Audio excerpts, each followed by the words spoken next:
प्रिय दर्शकों नमस्कार। आज हम आशीर्वाद के सिद्धांत के ऊपर चर्चा करेंगे कि आखिर बड़े बुजुर्ग हमारे सिर पर हाथ क्यों रखते हैं और हम उनके पैर क्यों छूते हैं।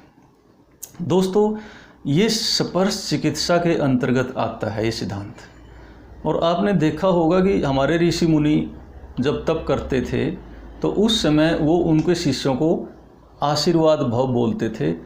हथेलियों के द्वारा उनके शरीर में ऊर्जाओं को प्रवेश करा देते थे और उनके शिष्य स्वस्थ रहते थे, रोग नहीं पनपते थे। यानी एक तरह से उनकी नकारात्मक ऊर्जाएं का नाश होकर सकारात्मक ऊर्जाएं उनके शरीर में प्रवेश कर जाती थी। ये सहस्त्रों वर्ष पूर्व हमारे ऋषियों ने इस सिद्धांत को जान लिया था और वो जब तप करते थे उनके अंदर इतनी ऊर्जाएं स्टोर हो जाती थी कि वो हाथ भी नहीं लगवाने देते थे, पैरों के शिष्यों को हाथ नहीं लगाने देते थे, क्योंकि उनमें करंट बिजली की तरह इतना ज़्यादा हो जाता था कि हाथ लगाने से वो ऊर्जाओं को सहन नहीं कर पाते थे शिष्य, और उनकी शरीर की गतिविधियां भी असंतुलित हो जाती थी ऋषि मुनियों की। इसलिए दूर से ही आशीर्वाद दे दिया करते थे और स्पर्श चिकित्सा के द्वारा शिष्यों को उस आशीर्वाद के रूप में रोग मुक्त शरीर हो जाते थे, उनके रोगों का नाश हो जाता था।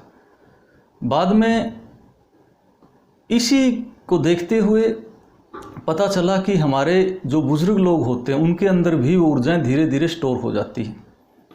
वो ऋषियों की तरह साधना तो नहीं कर पाते, लेकिन वो उनके अंदर स्टोर ऊर्जा होती है, सकारात्मक ऊर्जा होती है, और वो जब सिर पर हाथ रख देते हैं तो वो ऊर्जा पैर छूने वाले के शरीर में प्रवेश कर जाती है। इसलिए जब हम उनके पैर छूते हैं, सिर पर हाथ रख देते हैं, यानी कि ये एक सिद्धांत बना दिया गया था, एक प्रचलन हो गया था कि बड़े बुजुर्गों से आशीर्वाद लेते रहें और शरीर में रोगों को ना पनपने दें। ये हमारा टोटली विज्ञान पे आधारित है, लेकिन ये इतना गहरा विज्ञान है कि विज्ञान इसके बारे में खोजता रहेगा। बड़े समय बाद इसका पता लगेगा कि कारण क्या थे। ये ऊर्जाओं पे आधारित है, सब कुछ ऊर्जाओं पे आधारित विज्ञान है ये। तो दोस्तों, सहस्त्रों वर्ष पूर्व हमारे ऋषियों ने इसको जाना था और अथर्ववेद में इसका वर्णन मिलता है।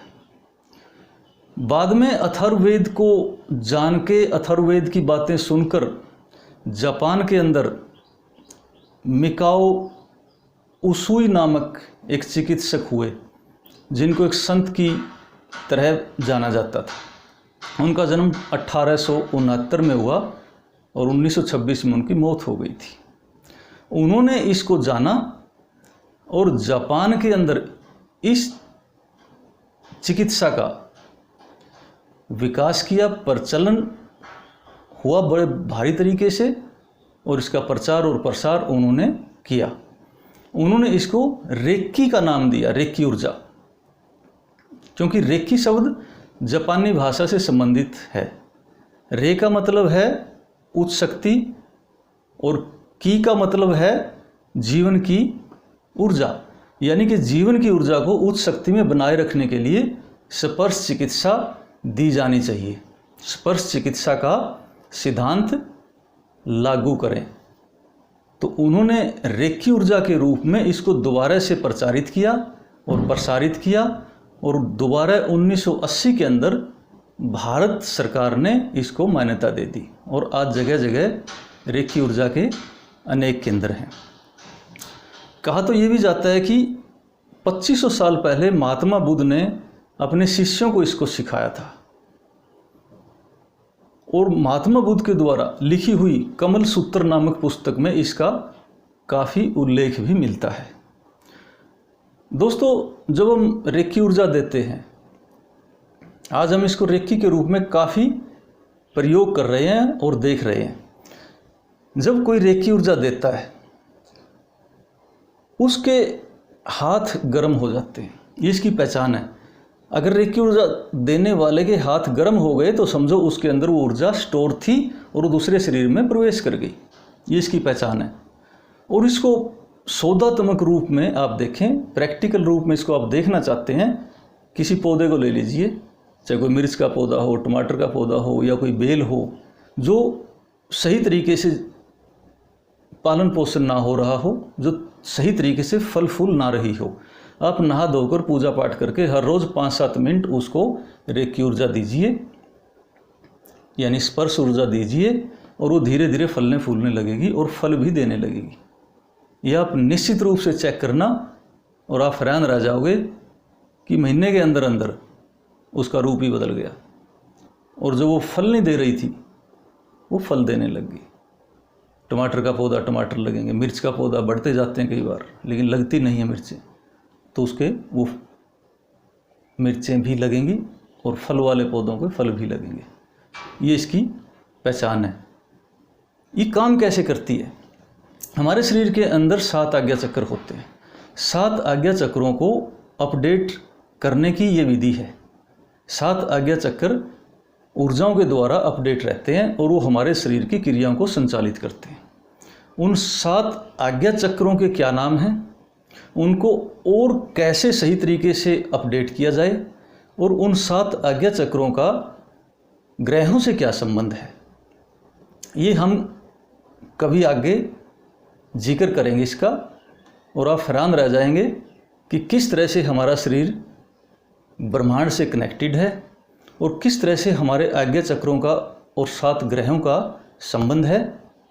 ये जानकारी कभी हम अगले एपिसोड में देंगे।